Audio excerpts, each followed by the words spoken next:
अस्सलाम वालेकुम दोस्तों, कानून अदालत टीम में खुशामदीद। मैं हूं मोइन अहमद एडवोकेट। दोस्तों, आज से पहले मैं एक वीडियो बना चुका हूं कि अगर कोई सरकारी मुलाजम एक महकमे से दूसरे महकमे में ट्रांसफ़र के तौर पर या अपॉइंटमेंट उसकी होती है या पोस्टिंग होती है, डेपुटेशन पे जाता है, तो उसका जो 3 साल का लियन है अपने पेरेंट डिपार्टमेंट में होता है।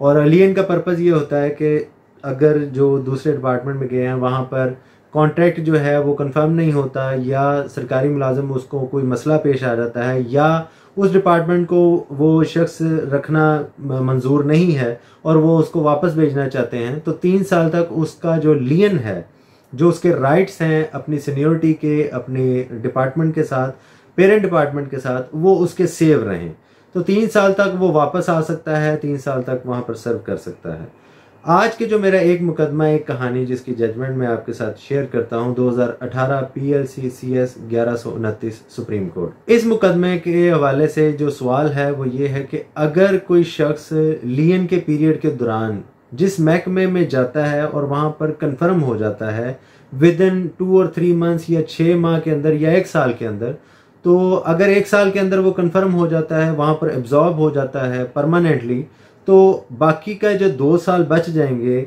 लियन के, क्या वो उस डिपार्टमेंट में उसकी सीनियोरिटी के हवाले से उसको डिस्टर्ब करेंगे या नहीं। तो इस जजमेंट में भी ऐसे ही था कि 1990 में एक शख्स ने मरदमशुमारी के महकमे में अप्लाई किया BS 11 में, वहाँ पर वो उसकी पोस्टिंग हो गई और 10 साल बाद उसने सन 2000 में थ्रू म्यूचुअल ट्रांसफ़र एक दूसरे महकमे में SNGAD में उसने अपनी ट्रांसफ़र करवा ली और वहाँ पर 2000 से लेकर 2003 तक उसका लियन था। 2000 से लेकर 2000 और 2001 के दरमियान उसकी जो थी वहाँ पर परमानेंट पोस्टिंग होगी, वो उसी डिपार्टमेंट में रह गया। जिस वक्त 2004 या 5 में उसकी सीनियोरिटी लिस्ट इशू हुई, तो उसकी सीनियोरिटी लिस्ट में उसका जो डेट ऑफ अपॉइंटमेंट जो थी वो काउंट की गई लियन का पीरियड ख़त्म होने के बाद, यानी 2003 के बाद।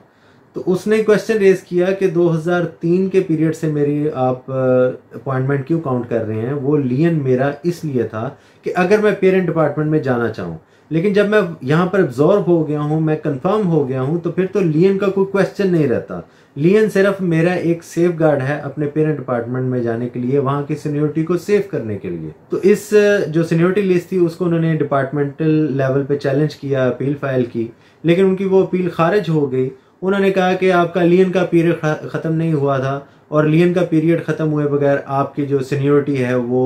तब से ही काउंट होगी जब लियन का पीरियड ख़त्म होगा।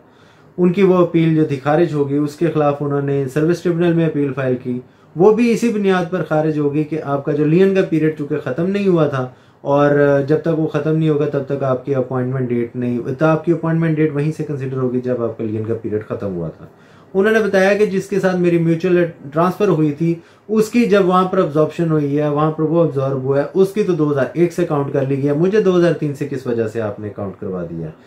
तो उसके बाद उन्होंने सुप्रीम कोर्ट रजू किया और सुप्रीम कोर्ट ने इस बेस पर ही, जो मैंने आपको पहले बात बताई थी कि लियन का पर्पज़ ही ये होता है कि कोई भी सरकारी मुलाजमन जो है वो 3 साल तक उस पोस्ट को देख ले, वहाँ पर काम करके देख ले, अगर वो उसको सूट करती है, डिपार्टमेंट जो है उसको वो मुलाजम सूट करता है, एम्प्लॉय सूट करता है, तो वो 3 साल तक इस चीज़ को जांच लें, परख लें। ना सिर्फ ये जांच लें या परख लें, बल्कि इसके अलावा अगर वो कॉन्ट्रैक्ट की पोस्ट थी और बाद में गवर्नमेंट ने उसको सैंक्शन कर दिया परमानेंट पोस्ट पे, तो वो परमानेंट पोस्ट पे रहना चाहता है या नहीं चाहता है, या वो अगर परमानेंट नहीं होती है तो वो वापस जा सकता है, या मतलब किसी भी किस्म के सिनेरियो से डील करने के लिए एक सरकारी मुलाजम को 3 साल का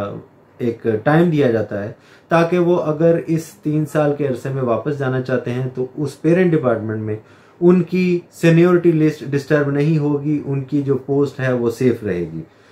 और इस पीरियड को आप अगले डिपार्टमेंट में कंफर्मेशन के लिए और उस कंफर्मेशन के बाद सीनियोरिटी लिस्ट के लिए इस पीरियड को किसी भी तरीके से डिस्टर्बेंस नहीं समझ सकते। जिस डेट से उनकी वहाँ पर कंफर्मेशन हुई है वही डेट उनकी डेट ऑफ अपॉइंटमेंट है और आपने सीनियोरिटी लिस्ट भी उनकी वही डेट ऑफ अपॉइंटमेंट कंसिडर करते हुए आपने सीनियोरिटी लिस्ट जारी करनी है। तो लियन का पीरियड अगर आप दूसरे डिपार्टमेंट में जाकर एब्जॉर्ब हो जाते हैं तो लियन का पीरियड आपके रास्ते की रुकावट बिल्कुल नहीं है। आप उसको क्लियर करके आपकी डेट ऑफ अपॉइंटमेंट वही होगी जिस दिन आप वहाँ पर कंफर्म हुए हैं, और सीनियरिटी लिस्ट के लिए भी डेट ऑफ अपॉइंटमेंट वही कंसीडर होगी। Thank you.